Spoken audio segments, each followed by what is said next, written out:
A los niños a sus clases y mientras tanto el resto vamos a abrir nuestras Biblias, mis hermanos, en el capítulo 2 de Primera de Timoteo para continuar con nuestro libro, con nuestro estudio de la palabra de Dios, capítulo por capítulo, versículo por versículo. Y bueno, este hubiera sido un buen tema para el Día del Padre, pero bueno, ahora podemos tenerlo y le damos gracias a Dios porque su palabra tiene poder para sobreedificarnos y darnos herencia con los santificados. ¿Cuántos lo creen?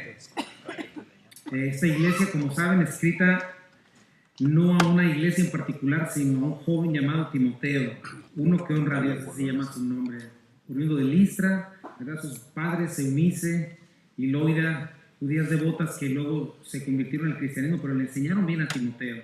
Y Pablo pasa por Listra, es apedreado y de alguna manera impacta a Timoteo cuando se levanta y regresa a la ciudad. Tenía 20 años en ese tiempo, tenía 19 por ahí, un año después regresa Pablo. El joven se convierte en el compañero inseparable de Pablo y lo vemos en todas las epístolas de Pablo, casi en todas, ¿verdad? Y lo vemos ahí siendo el amigo fiel, el hijo amado, verdadero hijo en la fe amado de Pablo. Ahora esta carta fue escrita por el año 62 y 63, han pasado por lo menos 10 años, un poco más. Timoteo ya tiene por ahí de 30, Pablo ya está también viejo, está grande, es una de sus últimas cartas escritas a cartas canónicas al menos, pero es muy importante porque habla de la experiencia y amor de un hombre que ya ha vivido muchas cosas en el caminar con Cristo y son parte de sus últimas instrucciones, ¿verdad? A la iglesia y tienen algo muy, muy especial. ¿Qué está haciendo Pablo en esta carta? Definiendo sana doctrina, tratando con el orden de la iglesia, con la conducta que se debería llevar en la iglesia del Dios viviente, y se les denomina las cartas pastorales. ¿Qué estaba pasando en este momento? Pablo salió ya de la cárcel después de haber estado 2 años, un poco más. Nerón lo deja salir y en ese tiempo está ministrando, pasa por las iglesias que ya había establecido, pasa por Éfeso, ve que hay problemas, situaciones, pero él quiere seguir adelante. Se dice en la tradición que hasta llegó por España, por allá, pero entonces deja a Timoteo en Éfeso, lo deja a cargo, lo deja como pastor, y a Tito de hecho lo deja en Acaya también, pero en este caso lo deja ahí. Timoteo, siendo joven, también no tiene el mismo carácter de Pablo, es tímido, lo llamamos, lo dice, ninguno tenga en poco tu juventud, lo vemos como llorando. Pablo le tiene que decir, Dios no te ha dado espíritu de cobardía, sino de amor, de poder, de dominio propio. Entonces Pablo deja a Timoteo a cargo y le escribe a esta iglesia para animarlo, para consolarlo, porque había situaciones complicadas en la iglesia de Éfeso, ¿no? Que ya no era una iglesia joven, pero había falsos maestros, había gente entregada al materialismo, estaba el templo de la diosa Diana. Entonces era una iglesia como las de hoy, pero también amenazada por las cosas de este tiempo, muchos problemas. Y Pablo nos ha venido a enseñar esto, ¿verdad? ¿Qué sucede cuando nos desviamos de la sana doctrina? Sana doctrina produce sana vida o vida sana. Doctrina no sana, obviamente, pues produce no vidas sanas. Y Pablo le está definiendo lo que es el cristianismo. Verso clave de esta carta, primera de Timoteo 1:5, dice, pues el propósito de este mandamiento es el amor nacido de corazón limpio y de buena conciencia y de fe no fingida, de las cuales cosas desviándose algunos se apartaron a vana palabrería, ¿no? Y es lo que primero le dice a Timoteo, fuera de la firmeza de la escritura, de la sana doctrina, la cual descansa en Dios y su omnipotencia, solo quedan palabras vacías. El ser humano le ha dado la espalda a Dios y su filosofía o sus religiones parten de una premisa equivocada. No hay Dios. Y si hay un Dios, es un Dios a mi imagen y a mi conveniencia. Entonces solo queda palabrería, dice Pablo. No escuches, le dice a Timoteo, no escuches mitos y genealogías sin fin, porque son producto de la imaginación del hombre. No transforman, sí puede ser que emocionen, pero no resuelven, solo hacen ruido. Pueden hacer más tráfico en Facebook y redes sociales, pero no ayudan, no ofrecen verdadera libertad, verdadera transformación. Lo único que dejan es peleas, discusiones. Entonces, Pablo les está diciendo esto. Más adelante lo vimos en el capítulo 1, les dijo, ¿saben qué? Cuidado, porque estos falsos maestros lo único que tienen para enseñarles o para darles es la ley. ¿En qué consiste eso? Todos los no hagas, esto está prohibido, debes hacer aquello, debes hacer esto otro. Cuidado, cumple la ley, pero nos dejó claro Pablo algo y lo vimos también, ¿no? La función de la ley no es salvarnos, La función de la ley no es automejorarnos a nosotros mismos. No es una puerta para acercarnos más a Dios y ganar su bendición. Vimos claramente cómo la ley solo provoca, revela y condena el pecado.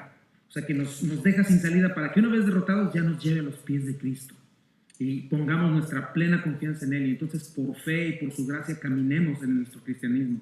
Entonces Pablo en la segunda parte del capítulo 1 comenzó a decirnos, miren, esta es la gracia, así se vive. Yo conozco la ley, pero no es la salida. Y él dice, comienza, ¿se acuerdan? Doy gracias a Cristo que me fortaleció. Un pecador sin remedio como yo, me dio misericordia, derramó su gracia inmensurable, su favor inmerecido, y me tuvo por fiel.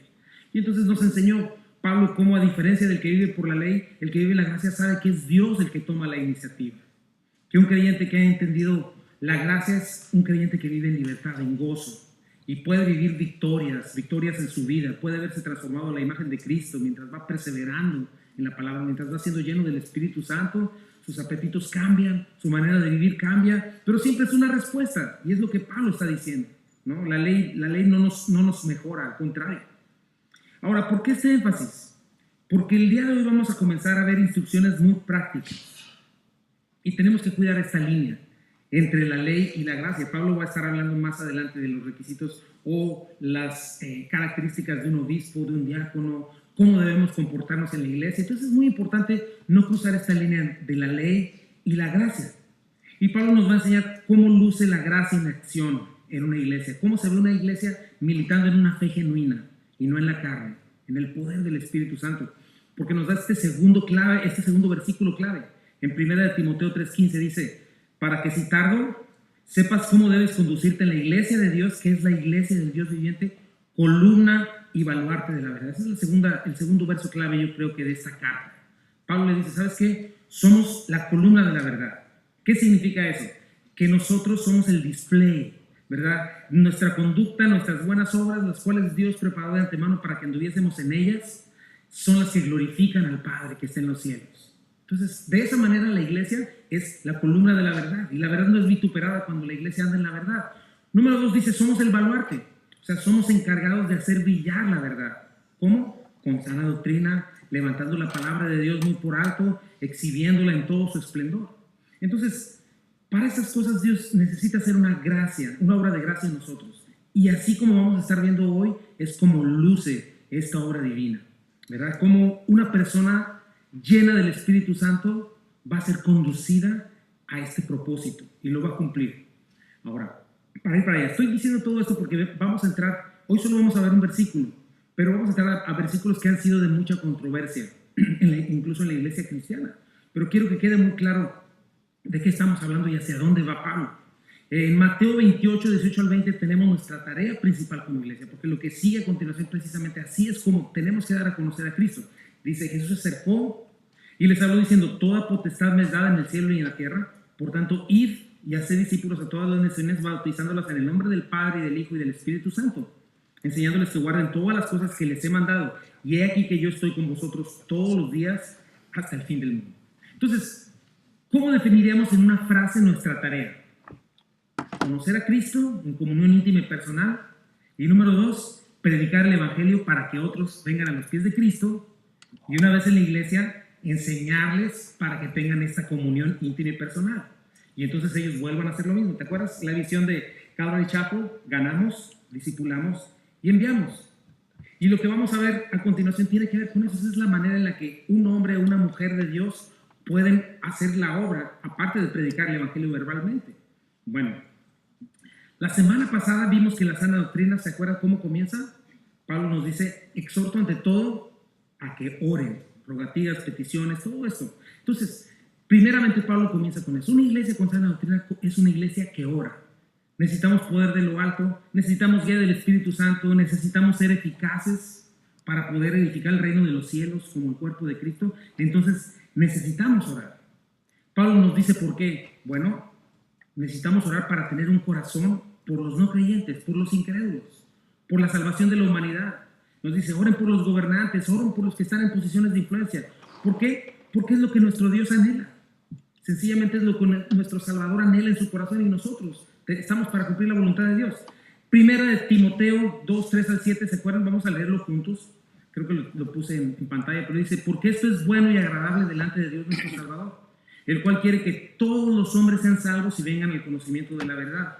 Porque hay un solo Dios y un solo mediador entre Dios y los hombres, Jesucristo hombre, el cual se dio a sí mismo en rescate por todos, de lo cual se dio testimonio en su debido tiempo. Para eso yo fui constituido predicador y apóstol. Digo verdad en Cristo, no miente, y maestro de los gentiles en verdad y fe. Y aquí está una vez más en el versículo 7 esta misión. Estamos, la iglesia existimos para esto. Ponlo en tu mente, mi hermano. Cuando estemos estudiando todos los versos que siguen a continuación, existimos para eso, para conocer a Cristo y para darlo a conocer. Y de alguna manera Cristo nos ha constituido a cada uno de nosotros para anunciar el Evangelio. Nos ha dado una misión de ir a los que no conocen al Señor y hablarles de Cristo. Y número 3, de discipular a otros. Otra vez, ganar, discipular y enviar. Quizá no tenemos la misma misión de Pablo, pero sí estamos llamados a predicar el Evangelio a toda criatura. ¿Te acuerdas? Le dice Pablo a Timoteo, milita conforme a las profecías que se hicieron acerca de ti. Entonces, somos soldados de Cristo, somos predicadores de Cristo, somos maestros de Cristo. Necesitamos aprender a conocer la voluntad del Señor y caminar en esa voluntad específica. Si queremos objetivos verdaderamente espirituales, entonces tenemos que conocer sana doctrina, tenemos que orar de acuerdo a lo que Dios quiere. Y Pablo nos está mostrando este corazón de Dios. El Señor no quiere que nadie se pierda. Entonces nos ha dado este mediador y tenemos este objetivo, dar a conocer el corazón de Dios, hacer visible al iniciador, al mediador entre Dios y los hombres. Y bueno, esta es otra manera en la que podemos manifestar en la iglesia el amor nacido de corazón limpio, buena conciencia y fe no fingida. Y vamos a entrar a este tema. Yo le pido a Dios que nos dé un corazón sencillo para escuchar su verdad, para confiar en ella, para abrazarla y para poder entender de una manera sencilla cómo lo es. No estoy yo para defender la verdad se defiende sola, pero es muy importante. Y tenemos esto, ¿no? Hoy titulé este mensaje, la sana doctrina en la autoridad y la influencia.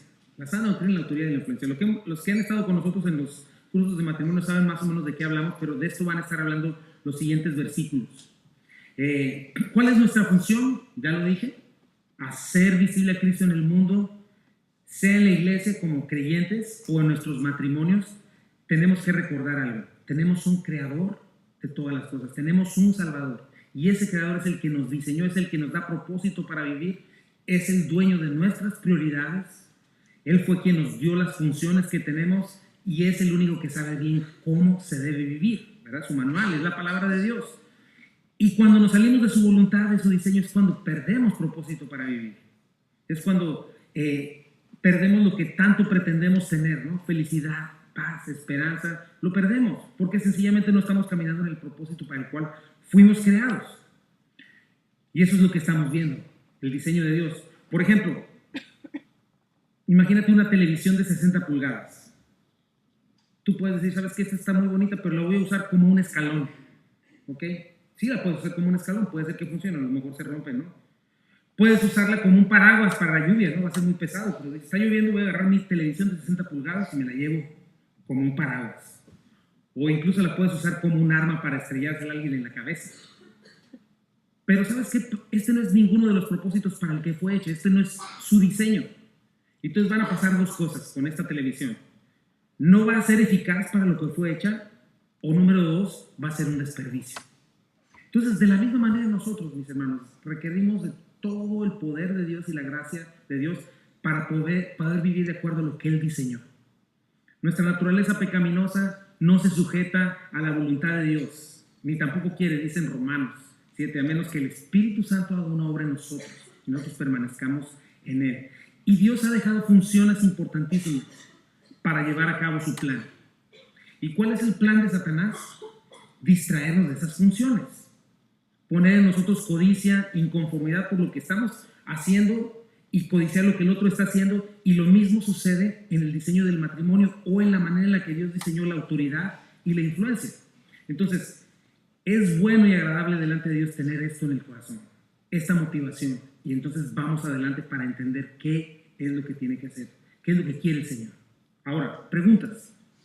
¿Qué es lo que los hombres tenemos que hacer para conducirnos de la manera correcta en la iglesia del Dios viviente.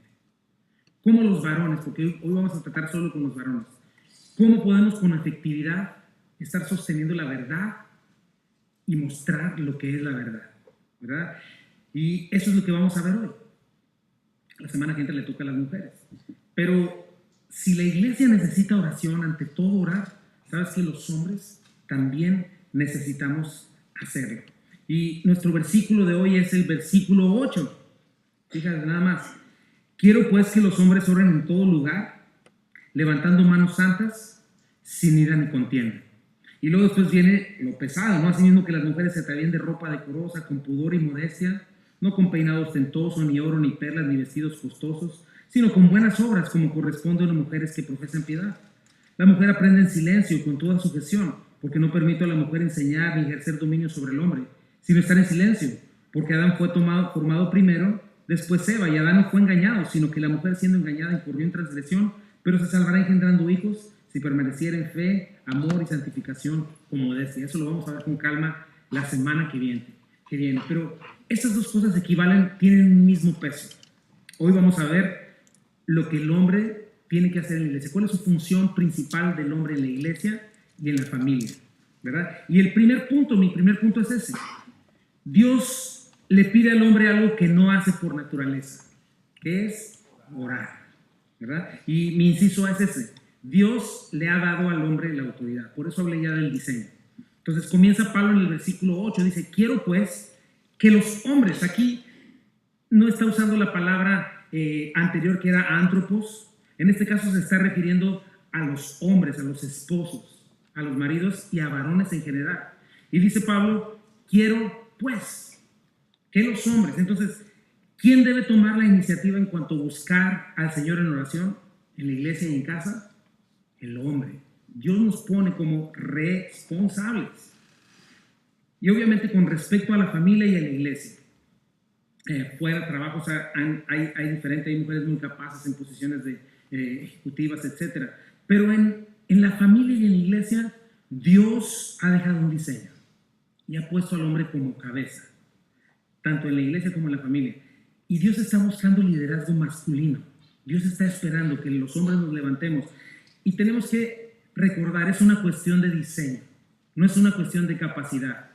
Dios se da a conocer de esta manera porque es lo que Él es. Cuando tú ves por toda la Biblia, Dios siempre se identifica como hombre, nunca como padre, por ejemplo, como hombre, nunca como madre o como mujer. Entonces, recordemos eso. Nosotros los hombres, en general, todos existimos para reflejar la gloria de Dios, pero en especial los hombres. Ahora, para entender bien estos puntos, necesitas quitar de tu mente tanto el feminismo como el machismo. Acuérdate que esas dos cosas no vienen en la Biblia, surgen del corazón pecador del ser humano que busca lo suyo, que por un lado uno pretende subyugar y aplastar, el otro pretende liberarse de la supresión e imponer superioridad, ¿verdad? Y ganar una supuesta libertad. Pero los dos socavan el diseño de Dios. ¿Y qué creen? Los dos, tanto machismo como feminismo, están planeados por Satanás para que ambos, uno o abuse de su función y la abandone, o el otro termine odiando la función y la usurpe. Pero la realidad es que debemos de partir de aquí, mis hermanos. Dios creó todo bueno en gran manera. Dios lo creó todo perfecto, bueno en gran manera. Antes del pecado, Adán y Eva no tenían ninguno de estos problemas. Estaban completos, felices en el Edén. Entre Adán y Eva no había conflictos. En ningún momento Eva estaba diciendo, ay, no, Adán, esto no había problemas entre ellos. El diseño de Dios estaba en perfecta función. Fue cuando los dos fueron negligentes con lo que Dios les había mandado. Eva es engañada, Adán desobedece, mueren espiritualmente e inmediatamente ves la primer pelea familiar. Se complica y llega todo lo que hoy conoces: injusticia, abuso de autoridad, abandono de funciones, etc. Pero Pablo comienza con el hombre. Es lo que quiero dejar claro. Pablo comienza con el hombre porque Dios nos ha dado autoridad. Dios nos ha puesto como responsables. Cuando tú lees en Génesis 3, cuando entra el pecado al mundo, Eva es engañada, utiliza vamos a hablar de eso la semana que viene, utiliza su influencia. Adán le cede autoridad, pero ¿a quién Dios hace responsable? A Adán. ¿Verdad? La tierra es maldecida por Adán, no por Eva, porque él era el responsable. Pero en el diseño de Dios, checa esto. Nosotros como hombres representamos a Dios, representamos a Cristo en el hogar, ¿verdad? En la iglesia. Cada hombre, seamos casados o no, representamos a Dios en el mundo. ¿De qué manera? Siendo piadosos, representando un Dios bueno y santo y justo, y es una cuestión de diseño. Pero hay algo bien importante que debes de saber con respecto a la autoridad, hombre. La autoridad suprema es de Dios. De allá fluye la autoridad. Hay una cadena de autoridad que viene fluyendo desde allá, no es nuestra. Dice en 1 Corintios 11:3, pero quiero que sepan que Cristo es la cabeza de todo varón. En primer lugar, checa la cadena. Y el varón es la cabeza de la mujer. Y Dios la cabeza de Cristo. Entonces tenemos Dios, cabeza de Cristo, Cristo cabeza del hombre, el hombre cabeza de la mujer. Entonces, si te fijas, no es una cuestión de capacidad, es una cuestión de diseño. Cristo en la Trinidad es igual al Padre. Son uno. En varias ocasiones, Juan 10:30 dijo, yo y el Padre no somos. Filipenses 2:6, el cual siendo en forma de Dios no estimó el ser igual a Dios como cosa a que aferrarse. Son iguales. O sea, no es una cuestión de que la mujer sea inferior, para nada, o el hombre sea superior, para nada. Es una cuestión de diseño. Así diseño y función. Cristo está sujeto a su Padre, aunque son uno. Juan 5:19-20 dice, entonces Jesús afirmó, ciertamente les aseguro que el Hijo no puede hacer nada por su propia cuenta, sino solamente lo que ve que su Padre hace, porque cualquier cosa que hace el Padre lo hace también el Hijo, pues el Padre ama al Hijo y le muestra todo lo que hace. Y de la misma manera la mujer y el hombre somos iguales delante de Dios. Si checas 1 Corintios 11:11-12, dice, pero en el Señor ni el varón es sin la mujer, ni la mujer sin el varón, porque así como la mujer procede del varón, también el varón nace de la mujer, pero todo procede de Dios. Gálatas 3:28 dice, ya no hay judío ni griego, no hay esclavo ni libre, no hay varón ni mujer, porque todos ustedes son uno en Cristo Jesús. Pero en cuanto a diseño y a función, Dios ha dejado al hombre como responsable. Es decir, si te fijas aquí, Cristo hace lo que debe hacer al Padre. En este caso, nosotros los hombres hacemos lo que debemos hacer, ver en Cristo. Recibimos de Cristo la autoridad. Cristo le habla al hombre y el hombre comunica a la mujer la dirección que Cristo quiere para su hogar o para la iglesia. Es igual en la iglesia. Dios da liderazgo masculino, ¿verdad?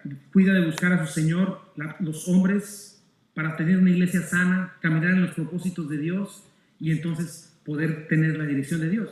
Vamos a recordar nuestras definiciones de autoridad e influencia. ¿Te acuerdas? La autoridad. ¿Qué es la autoridad? Es la libertad de hacer lo que tienes que hacer para cumplir la responsabilidad que se te encomienda. Por ende, quien tenga mayor responsabilidad tiene mayor autoridad. Ahora, ¿qué es la influencia? Que vamos a ver la semana que entra con calma. Es la capacidad de implementar en forma creativa los propósitos explícitos o implícitos de la autoridad. Lo vamos a ver en los versículos del 9 en adelante. Pero hay algo importante que debo aclarar en esto. Si checas lo que hemos visto, la autoridad es de Dios, no es de nosotros. Porque Satanás nos engaña a los hombres haciéndonos creer que la mujer está sujeta a nosotros y por lo tanto nosotros como hombres, bien padre, nos la llevamos porque no tenemos a quién rendirle cuentas. O la mujer tiende a pensar también que Dios quiere borrar su individualidad y que ella pues no tiene ni voz ni voto. Pero viendo claramente lo que es la autoridad, nos deja claro en realidad que el hombre no se manda solo, que hay una cadena de autoridad, desciende desde el creador de todas las cosas, del único mediador, del único merecedor de toda la gloria y la alabanza. Y ese Dios maravilloso está esperando que nosotros con la autoridad que nos ha dado lo honremos, lo obedezcamos y llevemos a cabo su voluntad. ¿Ok? Entonces, si checas, no tenemos la autoridad porque seamos capaces o más capaces que las mujeres. Tampoco lo tenemos para cumplir nuestros deseos egoístas, porque a veces pensamos eso. Acuérdate de algo, hombre, la autoridad que Dios nos ha dado no comienza en nosotros y por supuesto no termina en nosotros. Hombres, es importante porque todos tenemos pues tendemos a caer en esta trampa. Dios no nos dio esa autoridad para llenarnos de orgullo, para sentirnos los reyes y que todo el mundo debe rendir pleitesía. Que todo el mundo, en especial nuestras mujeres, que se callen porque nosotros tenemos la autoridad. No es así. Acuérdate, nuestras mujeres no son concubinas, no son siervas, ni existen para que nuestros caprichos se cumplan. Al contrario, tener la autoridad de parte de Dios, varones, más que un privilegio, es una gran responsabilidad otorgada por gracia. ¿Por qué? Porque Dios nos la ha dado no para cumplir nuestros propósitos, sino para llevar a cabo los propósitos divinos. Y eso nos debe cambiar la manera de verla, de ver estas cosas, porque los hombres vamos a responder delante de Dios con la autoridad que Él nos dio, que Él nos confió. Porque acuérdate de eso, lo que acabamos de ver en la definición, quien tiene mayor autoridad, tiene mayor responsabilidad. Por eso, lejos de enorgullecernos y comenzar a practicar abuso de autoridad, porque se nos da fácilmente, o su contraparte, que también es muy cotidiano, abandonar nuestra responsabilidad, deberíamos temer. Y por lo mismo, Pablo nos está diciendo, antes de comenzar cada día de tu vida, lleno de orgullo, de autosuficiencia, tienes que comenzar por arrodillarte y pedirle a Dios manos santas, sin ira ni contienda, para levantarlas a Él. Y es una gran responsabilidad, mis hermanos. Portamos la imagen de Dios, ¿verdad? Ya lo comenté. Somos responsables también de manejar la autoridad de Dios con justicia y santidad para llevar a cabo sus propósitos. Entonces, ese sería mi primer punto. Cuidado de utilizarla para tu conveniencia. Cuidado con abusar de autoridad. Cuidado con ser negligente y ceder autoridad, porque no cedes responsabilidad. Sí cedes autoridad, pero no responsabilidad. Podemos ceder toda la autoridad que queramos. Se dice que Adán estuvo ahí cuando Eva pecó y no dijo nada. Podemos tomar una posición cómoda y no tomar liderazgo en la iglesia ni en nuestro hogar, pero no estamos cediendo responsabilidad. Todavía Dios nos va a pedir cuentas a nosotros. Entonces es muy importante eso.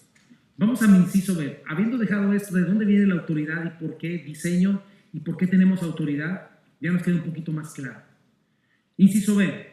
Nuestra primera responsabilidad es orar buscando a nuestro Señor. Porque dice, oren, quiero pues que los hombres oren en todo lugar. ¿Por qué nos está ordenando el Señor que oremos dónde? En todo lugar. Pues esto implica dentro y fuera de la iglesia. Constantemente necesitamos depender del Señor, buscar comunión con Dios, motivados por esta responsabilidad tan tremenda. Nuestra manera de ver la autoridad tiene que cambiar, mis hermanos, porque no es algo que se nos dé con facilidad. ¿Cuál es nuestra tendencia? Ser orgullosos, ser autosuficientes y no orar. Ahorita lo vamos a ver al ratito. A las mujeres, por ejemplo, vamos a ver en los siguientes versículos que no les pide eso, porque eso se les da con facilidad, ¿sí o no? Ellas levantan sus manos, por naturaleza son conversadoras, o sea, la manera de relacionarse las mujeres es a través de sus emociones. Siempre están buscando con quién hablar, si no con su mamá, con su hermana, si no con su amiga, con su comadre. Lloran juntas y todo, y pueden juntas levantar las manos al cielo, tirarse al piso y decir, cámbiamelo, Señor, este hombre, cambia a mis hijos. Se les da a las mujeres, ¿sí o no? Pero los hombres no, mis hermanos. A diferencia de las mujeres, nosotros no vemos nuestras relaciones emocionalmente, sino las vemos como tareas. Completamos una tarea y entonces vamos a la que sigue, ¿no? Así como conquistamos a la mujer y ya después que la conquistamos, ya para que nos saque otra vez que te amo, mi vida, se acabó, porque ya como que cumplimos con nuestra tarea, ¿no? Son diferencias entre la mujer y el hombre. Si tú ves a una mujer, le preguntas cómo está, inmediatamente te da la historia de sus hijos, su esposo, lo que está viviendo. Y, ay, manita, fíjate, quién sabe qué. Pero le preguntas a un hombre y si bien te va, te empieza a hablar de su trabajo. Empezamos a hablar de nuestro trabajo. O ya bien, si estamos bien profundamente, sentimentalmente emocionados, te hablamos de fútbol. O de nuestro hobby favorito, ¿no? Y ese es un problema en estas situaciones, porque muchas veces... Yo lo he oído, cuando estamos hablándole, me encuentro hombres en la calle y todo, les digo, oye, ven a la iglesia. Y muchos del comentario de los hombres es, no, pues es que tengo que trabajar el domingo. Tengo que aprovechar el tiempo. Ir a la iglesia a orar, eso es pérdida de tiempo. Yo quiero trabajar, ¿verdad? Esa es nuestra naturaleza como hombres. En el fondo, nuestra naturaleza nos hace considerar que orar es una pérdida de tiempo. Porque nuestra tendencia es, no, ¿qué hay que hacer? Sin preguntar ni orar nada, hay que aprovechar el tiempo, hay que poner manos a la obra, no hay tiempo que perder. Orar es para las mujeres, pero no es así. Por eso Pablo nos está dando este mandato con el mismo peso de todo lo demás hacia las mujeres, porque es algo que no hacemos, es algo que nos cuesta trabajo. Y Dios nos lo pide. Y el problema es que por no considerar este mandato tan sencillo y por no orar, sí, sudamos un montón, nos cansamos un montón, Y tristemente cansamos a nuestras familias, hacemos a la iglesia a un lado, pero al final del día el problema es que no avanzamos ni una pulgada. Al contrario, retrocedemos, desperdiciamos tiempo, desperdiciamos esfuerzos, recursos, nos desgastamos y gastamos a los que supuestamente queremos ayudar. Por eso Pablo nos dice, Dios está esperando y Dios está contando con hombres de oración. Y si no oramos, mis hermanos, estamos desobedeciendo a este mandato tan sencillo. Nos estamos convirtiendo en temerarios, en necios, y estamos yendo en contra de la instrucción más elemental para todo hombre. Orar, porque acuérdate, tenemos autoridad de parte de Dios, no es nuestra. No la tenemos para hacer lo que nos dé la gana. Tendríamos que estar escuchando a nuestro comandante para saber qué hacer con ella. Y eso es lo que Pablo nos está enseñando ahora. Necesitamos orar, luego actuar. No actuar y luego de 1 y 1000 tropiezos, ya desesperados, orar. Ahora tú dices, Chuy, es que no es tan fácil como dices. Efectivamente, hay cosas que obstruyen el poder hacer esta necesidad tan importante de orar. Por eso tengo mi siguiente punto. Dice, los principales obstructores para llegar a ser hombres de oración son la autosuficiencia y el pecado. Dice, quiero que los hombres, pues que los hombres oren en todo lugar, levantando manos santas. Sin ir ni contienda, ahorita voy para allá. Pero yo me puse a pensar, quizá hubiera sido suficiente que Pablo dijera que los hombres oren en todo lugar y que sean santos, ¿no? Pero ¿por qué el comentario de levantar las manos? Manos santas, ¿qué significa eso, mi hermano? Bueno, definitivamente yo creo que es algo literal. Levantar las manos es una expresión externa de lo que puede haber en mi corazón mientras oro, pero a la misma vez están mostrando algo que es profundo y espiritual. No hay nada de malo, mi hermano, tranquilo, puede ser expresivo y puede ser emocional, no hay nada de malo. Entonces, si estás agradecido con Dios, es lo primero que Pablo está diciendo, hazlo, levanta tus manos. A ver, mira, temporada de fútbol, tu equipo favorito mete un gol y ¿qué es lo que haces? Levanta las manos y brincas, ¿sí o no? Entonces, ¿por qué a veces como hombres nos cuesta tanto trabajo expresar a Dios lo que se supone que hay en nuestro corazón? Aparte, en el Antiguo Testamento, por toda la Biblia, hombres de Dios, reyes, gobernantes, oraban levantando las manos. Eso no tiene nada de malo. Y es importante expresar al Señor adoración, entrega, dependencia. Ahorita vamos a ver un poco más de eso. Entonces, obstructores. Siguiente inciso. Levantar las manos es señal de rendición y dependencia. Y nuestro orgullo nos estorba. Por eso a veces los hombres no levantamos las manos. ¿Por qué? Porque no nos gusta rendirnos y no nos gusta que nos vean dependientes de alguien más. Eso va en contra de nuestra naturaleza. No, yo puedo solo. Por eso nos cuesta tanto trabajo expresar nuestras emociones, aparte de cómo es nuestro diseño. Pero para nosotros, en nuestra naturaleza pecaminosa, es señal de debilidad. Pero entonces lo sufren nuestras esposas, lo sufren nuestros hijos. Hay familias donde una caricia, un abrazo, abrir el corazón al cónyuge es una proeza. Sentimos como que todos tenemos que ser Terminator, ¿no? I'll be back. Para allá y para acá, ¿no? Sentimos que si somos más duros, más hombres, más respetables. ¿Pero qué crees? ¿Ves, por ejemplo, al Señor Jesucristo? El hombre más hombre de todos. ¿Sabes que Él no lo ves en esa actitud? Al contrario, ves a un hombre sensible a la necesidad, un hombre emocional. Lloró en varias ocasiones. Cuando muere su amigo Lázaro, lo vemos en una oración extrema, dice, profundamente quebrantado en su corazón.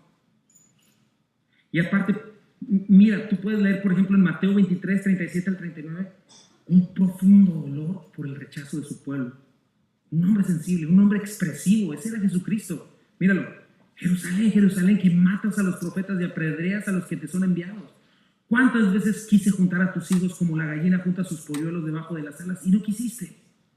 He aquí vuestra casa os es dejada desierta, porque os digo que desde ahora no me veréis hasta que digáis, bendito el que viene en el nombre del Señor. Vemos a Cristo emocional, lo vemos lleno de amor y ternura, lo vemos dando consuelo a quien lo necesita, tocando a quien nadie tocaría, sanando paralíticos. Lo vemos orando en todo tiempo, incluso noches enteras antes de escoger a sus apóstoles. En Marcos puedes leer eso. Lo vemos ayunando hasta 40 días. Bueno, Cristo, el más hombre de todos, jamás se avergonzó de decir que dependía de su Padre Celestial. Y no hacía nada que su Padre no le pidiera. Y en todo momento siempre oraba, gracias, Padre, que sé que siempre me escuchas. Vemos un Cristo totalmente dependiente de su Padre, totalmente rendido y sujeto a su Padre Celestial. Y no le quitó ni un gramo de hombría. Y nosotros no levantamos las manos al cielo, mis hermanos. Eso es lo que tenemos que pensar, varones. Ignoramos a Dios. Y no significa que todo el tiempo tengas que estar así. No me refiero a eso. Pero piensa, si hay algo que te obstruye a hacerlo. Y en lugar de presentar nuestras manos al Señor en señal de dependencia, en lugar de decirle, Señor, soy tuyo, dependo de ti, nada puedo hacer sin ti. Si tú no me hablas, si tú no me guías, sé que la autoridad que tengo es tuya. ¿Sabes qué? Le ignoramos y soberbiamente comenzamos a hacer las cosas como si de veras nosotros tuviéramos control. Como si nos fuera a salir bien todo, cuando sigue siendo Él y solo Él el que permite que las cosas sucedan. Levantar las manos al Señor es justo lo contrario, mi hermano. Si tienes las manos levantadas al Señor, no puedes hacer nada. No puedes agarrar ni tus herramientas ni nada. Precisamente levantar las manos al cielo es dejar de hacer lo que estás haciendo, poner pausa en lo que a ti te parece más urgente para decirle al Señor, en primer lugar, soy tuyo, Señor, dependo de ti. Por más que me esfuerces y tú me edificas y tú no cuidas, en vano estoy haciendo, nada va a suceder. Entonces, eso es lo que tienes que saber. Levantar las manos es una señal de rendición, de dependencia. ¿Qué es lo que pasa cuando a alguien le apuntan con un arma y le dicen manos arriba? Arriba las manos, ¿qué haces? Levanta las manos, ¿qué estás haciendo? Rindiéndote. Y eso es lo que el Señor le está pidiendo a los hombres. No es una expresión externa nada más, lo que Él hablaría de tu corazón, es una expresión interna de rendición. Me rindo, no soy capaz, Dios, te necesito. Necesito todo lo que puedas darme porque sin ti no voy a poder ir a ningún lado. No voy a hacer nada que sea verdaderamente eficaz. O sea, es decirle al Señor, Señor, no voy a poner manos a la obra antes de que no haya puesto las manos y las haya levantado a ti para que tú las santifiques y para que las guíes a lo que deben de hacer. Porque acuérdate de esto, mi hermano, lo que hemos venido viendo, tu trabajo no es tuyo, la vida no es tuya. Y si mal no recuerdo, eso fue lo que confesamos el día que creímos en Cristo y le entregamos nuestras vidas. Señor, soy tuyo, y Cristo lo quiere todo. Cristo no acepta ni pagos mensuales ni pagos parciales. O te niegas a ti mismo, tomas tu cruz y le sigues, o sigues viviendo para ti mismo. Número 2, en estos obstructores, levantar las manos también es señal de sinceridad, de honestidad y de integridad. Y muchas veces nuestras manos no están limpias. Por eso es que tampoco las levantamos. Entonces es esto, levantar las manos no es solo señal de rendición, es sinceridad, honestidad. Esos son manos santas. Una vez más, el asalto, imagínate el asalto. ¿Qué le estás comunicando al asaltante cuando levanta las manos? No me dispares, mira mis manos, no tengo nada con que atacarte de regreso. No tengo nada con que defenderte. Entonces, levantar las manos también implica algo. Decirle, Señor, estoy limpio. No he metido las manos en el lodo. No tengo nada que esconderte. Aquí está mi corazón. Y aún teniendo las sucias, poderle decir al Señor, son tuyas estas manos, límpialas. Perdóname, aquí están. Y así sucede. Muchas veces los hombres no levantamos las manos también porque traemos no manos limpias. Y no me refiero a mugre o aceite, ¿no? Llegamos a la iglesia, acabamos de hacer un negocio medio extraño con nuestras manos. Acabas de tocarle el claxon 7 veces a quién sabe quién. Acabas de hacer señales y ademanes, y no precisamente de amor y ternura. O las acabas de meter en el lodo. O sencillamente a veces nuestras manos no están ocupadas en bendecir, hermanos, en buscar hacer la voluntad de Dios. Nomás están bien cansadas de trabajar para lo propio. Proveerme, cuidarme. Cuando también eso se le llama idolatría. Porque me estoy poniendo a mí mismo en el lugar de Dios. ¿Te acuerdas lo que significa santidad? Apartar algo para una función sagrada. Te lo he explicado antes. Piensa en el bisturí del cardiólogo. Ese bisturí solo tiene un propósito. Y es muy importante hacer cortes precisos y tan precisos que de esos cortes depende la vida de una persona. Yo te aseguro que el cardiólogo no trae el bisturí. ¿Qué me llevo? Me llevo el bisturí. Pues es que mi esposa no le saca filo a los cuchillos. No hace eso, ¿verdad? O no dice, no tengo con qué abrir esta carta, voy a agarrar el bisturí. No. Él sabe que con ese bisturí está salvando o puede matar a una persona. Y nuestras manos así deben ser santas para el Señor. ¿Para qué las estás desgastando? ¿Para qué vives? Somos de Dios, representamos a Dios. La autoridad que tenemos viene de Él. Dios nos ha dado esta vida no para traernos gloria a nosotros mismos. Dios nos ha concedido autoridad, talentos, recursos, dones para llevar a cabo los propósitos de Dios, no los nuestros. Y eso incluye familia, eso incluye trabajo, todo lo que eres y todo lo que haces. Pablo, ¿qué nos dice en Romanos 6:13? Dice: no dejen que ninguna parte de su cuerpo se convierta en un instrumento del mal para servir al pecado. En cambio, entréguense completamente a Dios, porque antes estaban muertos, pero ahora tienen una vida nueva. Así que usen todo su cuerpo como un instrumento para hacer lo que es correcto. ¿Para qué? Para la gloria de Dios. Igual como dice aquí, solo si hemos nacido de nuevo, si queremos seguir viviendo para nosotros mismos y no para Dios, en el fondo, ¿sabes qué? Estamos sirviendo al príncipe de este mundo, que nos sigue teniendo atados y castigados. Mira lo que dice Romanos 16:19 en el mismo capítulo. Hablo en términos humanos por las limitaciones de su naturaleza humana. Antes ofrecían ustedes los miembros de su cuerpo para servir a la impureza, que llevan más y más a la maldad. Ofrézcanos ahora para servir a la justicia, que lleva a la santidad. O sea, antes no teníamos reparo, nuestro cuerpo completo servía al egoísmo, a la maldad. Pero nuestras manos ahora tienen que servir a la justicia. Así tenemos que traerlas al Señor. Aquí están tus manos, aquí estoy yo, Señor. Cada vez que levantas las manos, recuerda eso. Primera de Corintios 6:15, cuando está hablando del pecado sexual, dice: ¿no saben que sus cuerpos son miembros de Cristo mismo? ¿Tomaré acaso los miembros de Cristo para unirlos a una prostituta? Jamás. Entonces tienes que pensar eso en tu vida, mi hermano. Si te fijas, es un solo versículo para los hombres, 7 para las mujeres, pero es un versículo con el que ya tenemos mucha tarea como hombres. ¿Qué estamos haciendo con nuestras vidas? ¿Por qué no estamos orando? O como deberíamos hacerlo. ¿Por qué no? Piensa en eso. ¿Por qué no eres libre de levantar las manos? Cuando estamos adorando, cuando estamos cantando, piensa: ¿tengo orgullo? ¿Tengo manos sucias? Ahora, puede ser que digas: sí, es que sí lo hago, pero siento que mis oraciones no están siendo escuchadas. Bueno, en primer lugar, los tiempos del Señor no son los nuestros, ¿verdad? Dios va a responder cuando quiera. Pero quizá haya otra obstrucción por el cual no estés levantando manos santas. Y ese es mi siguiente punto. Quizá no estoy teniendo cuidado y estoy abusando de la autoridad que se me ha confiado. Mira lo que dice Primera de Pedro 3:7.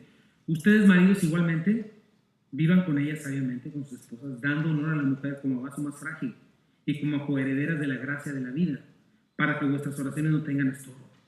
¿Te fijas? Colosenses 3:19, maridos, amen a sus mujeres y no sean ásperos con ellas. Entonces, no solo son estos pecados de los que debemos cuidarnos. Mira, eso es lo que pasa, hombres, si no cuidamos con la responsabilidad de usar nuestra autoridad para proteger, para amar, para servir, para mostrar la justicia de Dios en nuestras familias, para exaltarnos a nosotros mismos y procurarnos egoístamente y abusar de la autoridad.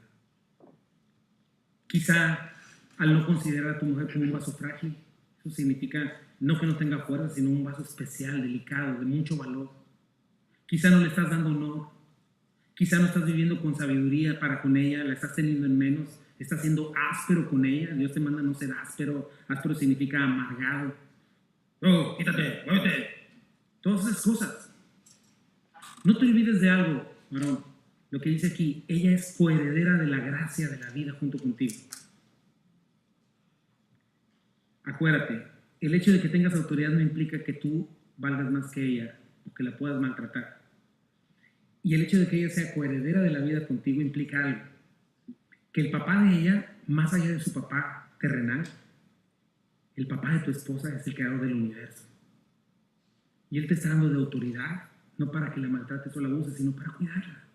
O sea, piensa en eso cuando te dirijas a tu mujer o a las mujeres. Tu suegro celestial te está viendo y ama a su hija y él no cierra los ojos. Checa por si quizá esta causa no estés viendo tus oraciones respondidas. Maltratar a tu mujer o no tratarla con honor, como un vaso frágil, no ser amoroso con ella, también no es levantar manos santas. Y voy con mi último punto. ¿Qué creen? Este es mi último punto.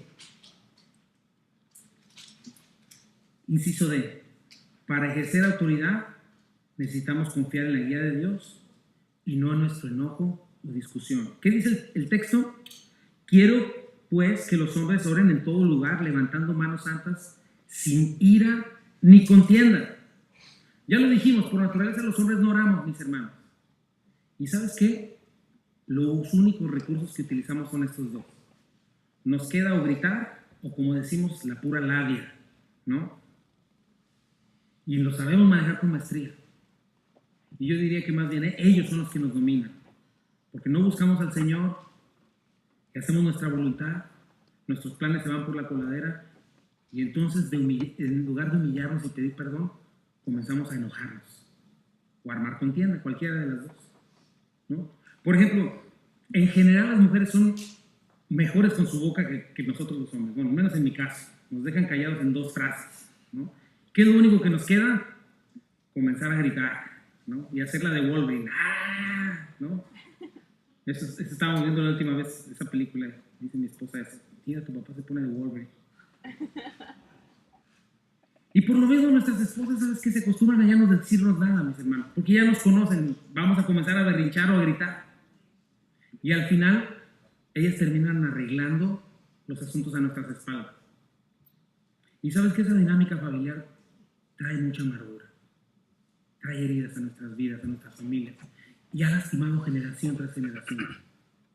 Porque los hombres, en lugar de orar y en lugar de levantar manos santas, estamos entregados a la ira y a la contienda. Y las mujeres, indirectamente o directamente, tienen que tomar control y la autoridad que a nosotros nos toca. Por eso, como hombres, nuestra primera responsabilidad es comenzar por humillarnos, ponernos de rodillas y buscar al Señor levantando manos santas para Él. Otra, en general, los hombres no armamos chismes, ¿no? Digo en general, porque a veces sí habemos hombres bien chismosotes, pero ¿qué me dices de polémica? Ahí sí nos encanta sacar el tema, sacamos el tema, ¿verdad? Y nos pavoneamos del otro ignorante, que no sabe nada. Y todo se convierte en ganar argumentos y pretender usar nuestra labia para conseguir lo que queremos. Eso no está bien. Son 2 recursos que debemos dejar a un lado como varones y comenzar a agarrar el primero y más importante recurso: levantar manos santas, sin ira ni contienda. Ira y contienda, checa lo que dice Santiago 1:19-20. Por eso, mis amados hermanos, todo hombre sea pronto para oír, tardo para hablar, tardo para airarse, porque la ira del hombre, ¿qué dice? No obra la justicia de Dios. O sea, sí vamos a hacer mucho ruido, hasta nos dan un Oscar, ¿verdad?, por nuestra actuación. Quizá rompemos cosas, las cuales nos costaron, por cierto, pero no vamos a obtener nada, no vamos a avanzar. Va a haber más carnalidad, mucha adrenalina, quizá nos salgan derrames en los ojos, el azúcar nos suba, las contiendas suben de tono, pero al fin no vamos a ver el resultado que esperamos. ¿Sabes qué estamos haciendo cuando no levantamos manos santas y recurrimos a la ley de la contienda? Mira lo que dice Proverbios 13:16. Dice: todo hombre prudente procede con sabiduría, mas el necio manifestará necedad.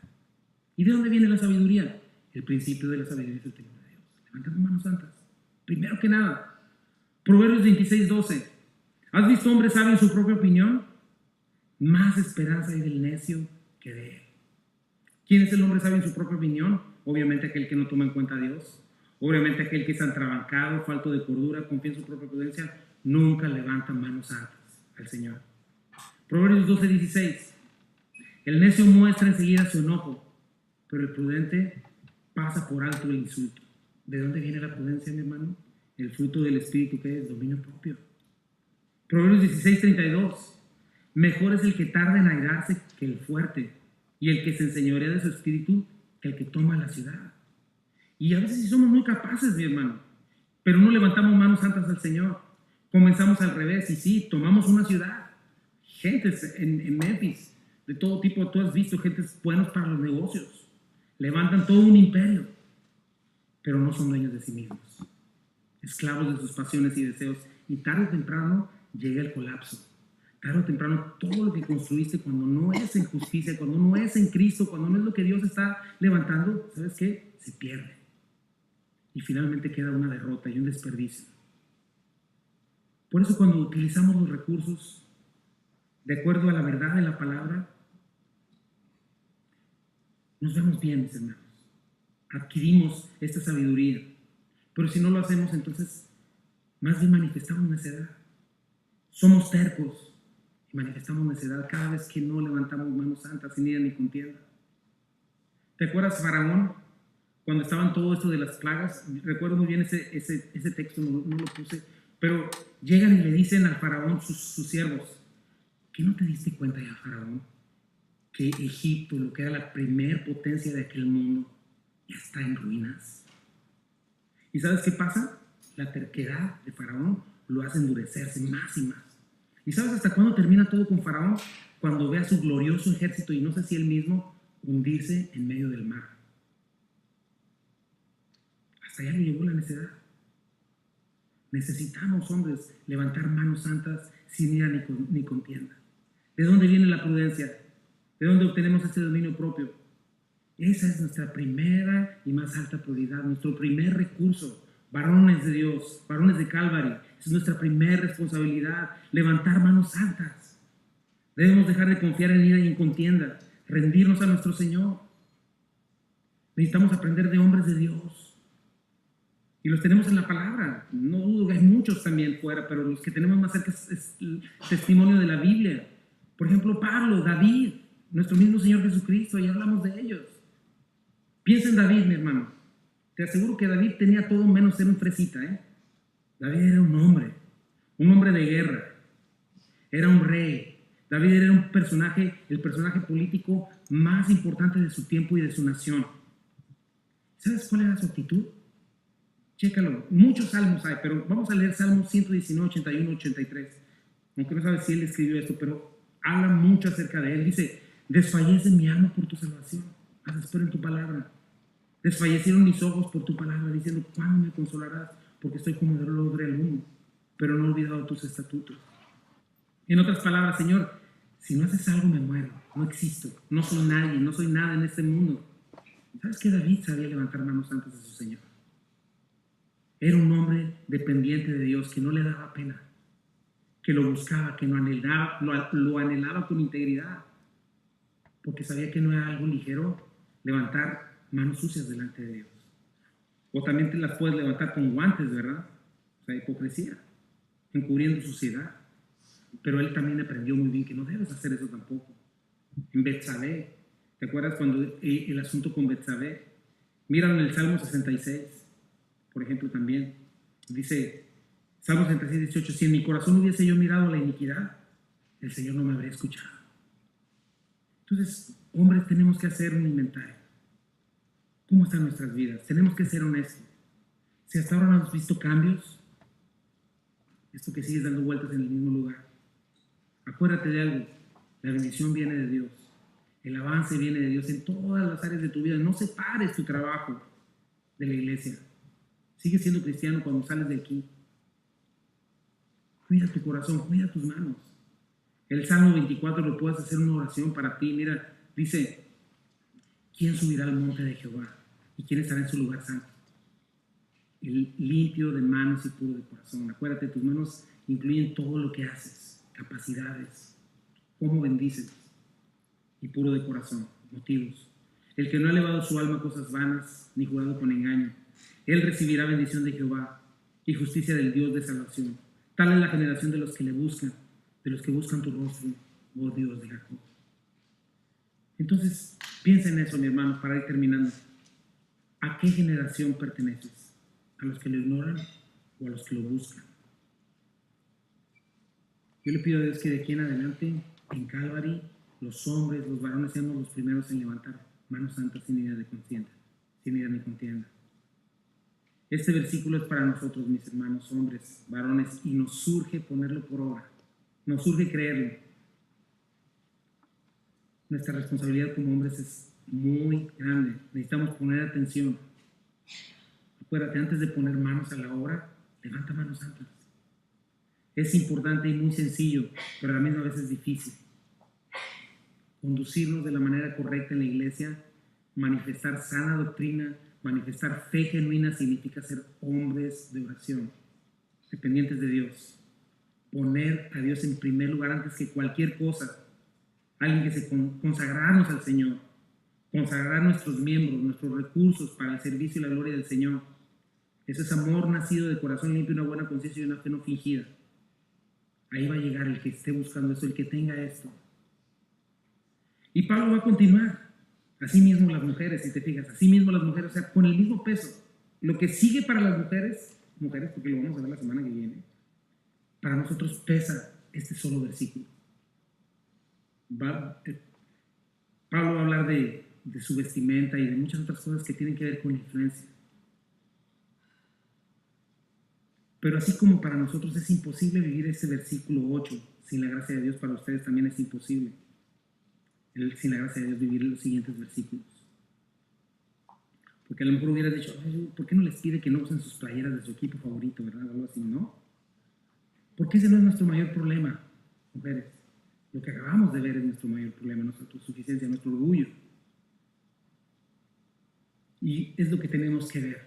Ambas cosas son difíciles para ambos, es más imposible sin la gracia de Dios. Y para nosotros mujeres es imposible hacerlo sin el poder del Espíritu Santo. Pero si obedecemos, mis hermanos, vamos a poder ver un impacto interno en nosotros, en nuestras familias y en la iglesia. Acuérdense, hombres, Dios nos ha dado autoridad. Necesitamos la gracia de Dios para ejercerla como Dios lo manda. Y mujer, lo vamos a ver la semana que entra, Dios te ha dado influencia. Necesitas gracia de Dios porque vamos a ver que tu tendencia es pretender controlar. Y por temor no a Dios, sino temor a las circunstancias, no permitir que tu hombre levante manos santas y que Dios actúe en la vida de tu esposo. Lo vamos a ver, pero no quiero dejar de mencionarlo para que te quedes con eso y te quedes masticándolo, ¿verdad? Pero Dios nos diseñó diferentes para complementarnos. Los hombres vemos las cosas secuencialmente. ¿Qué significa eso? Vamos, como te dije al principio, vamos tarea tras tarea. No podemos ver más allá, el siguiente paso, hasta que no terminamos una tarea en la que estamos ocupados. Ustedes, mujeres, piensan globalmente, ¿verdad? Por eso es que cuando nosotros los hombres estamos así, ustedes ya vieron y armaron todo un plan así impresionante, porque vieron todo alrededor, ¿verdad? Y por eso tienen influencia. Pero tengan cuidado con algo, mis hermanos. Nosotros los hombres necesitamos buscar guía y dirección de parte de Dios levantando manos santas, no de parte de ustedes. Porque si nosotros comenzamos a depender de ustedes para ver lo que está a nuestro alrededor, recuerden a Adán y Eva. Aquí estamos todos sufriendo. Necesitan ustedes ayudarnos, mujeres, a buscar que nosotros busquemos guía y dirección de parte de Dios. Yo estoy seguro que aunque tú ves las cosas claras y globalmente, Dios aún las ve más claras. Y los hombres necesitamos buscar dirección de Dios, no de ti. Oren por nosotros. Facilítenos, mujeres, que los hombres nos pongamos de rodillas, levantemos manos santas para tomar dirección, para la iglesia, para nuestras familias. Lo vamos a ver. Cuidado, mujeres, que por tu temor pretendas tomar control del asunto y no permitas que tu hombre busque al Señor, porque también vienen problemas muy grandes. Y terminando. ¿Para qué existimos? Para la gloria de Dios.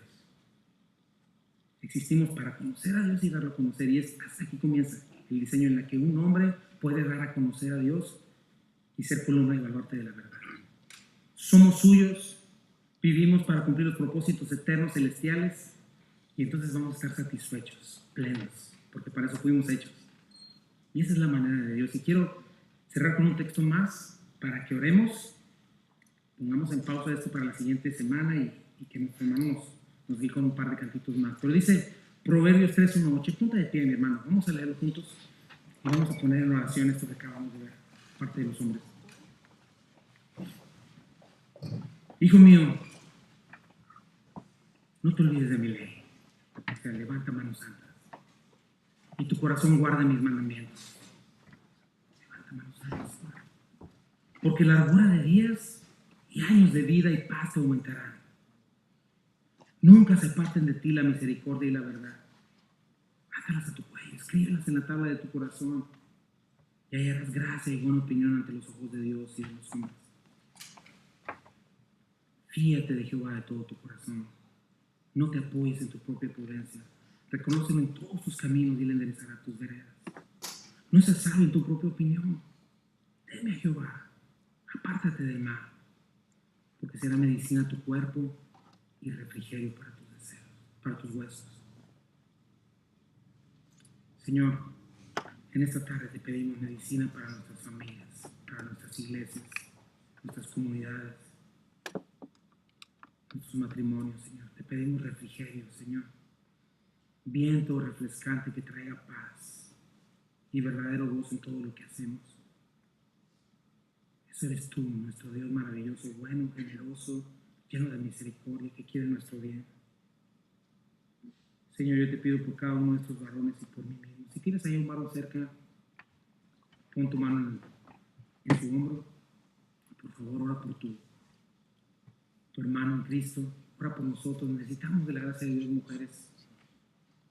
Más que juicio, más que estén hartas de nosotros, que oren por nosotros. Y una vez más, ora y vamos a pedirle, Señor, te pedimos que tú bendigas a este hombre, Señor. Te pedimos que tú le llenes de tu gracia, Señor, y le ayudes, Señor, a no hacer caso al orgullo o a la autosuficiencia.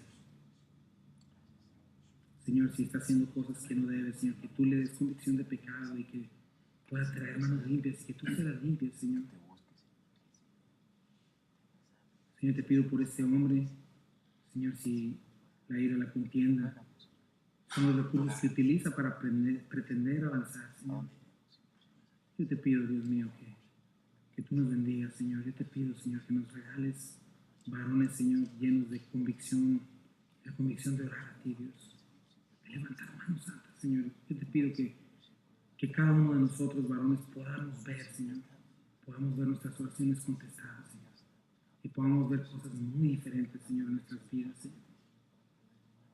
Que dejemos atrás esas dinámicas familiares, esos círculos viciosos que no nos avanzan a ningún lado, Dios mío, y lo único que nos pides es doblar rodillas, es rendirnos a ti. Ayúdanos, Señor, como varones, Señor, ayúdanos, por favor. Y te doy gracias por la vida de cada uno de nosotros, Señor. Pedimos perdón y pedimos la gracia y el poder de tu Espíritu sobre nosotros. Te amamos, Señor. Gracias porque nos has escuchado. Gracias por tu palabra, Dios. Y te pido que tú sigas hablando de aquí a la semana que viene, Señor, y seguir con esta parte del diseño y las cosas que podemos hacer para que tú seas glorificado. Para que viendo el mundo nuestras buenas obras, para que viendo la luz que hay en nosotros, para que, Señor, siendo la sal del mundo, el mundo pueda glorificarte mientras ve en nosotros esas buenas obras que tú mismo ya preparaste de antemano para que anduviésemos en ellas. Bendice tu iglesia una vez más. Bendice Calvary, Señor.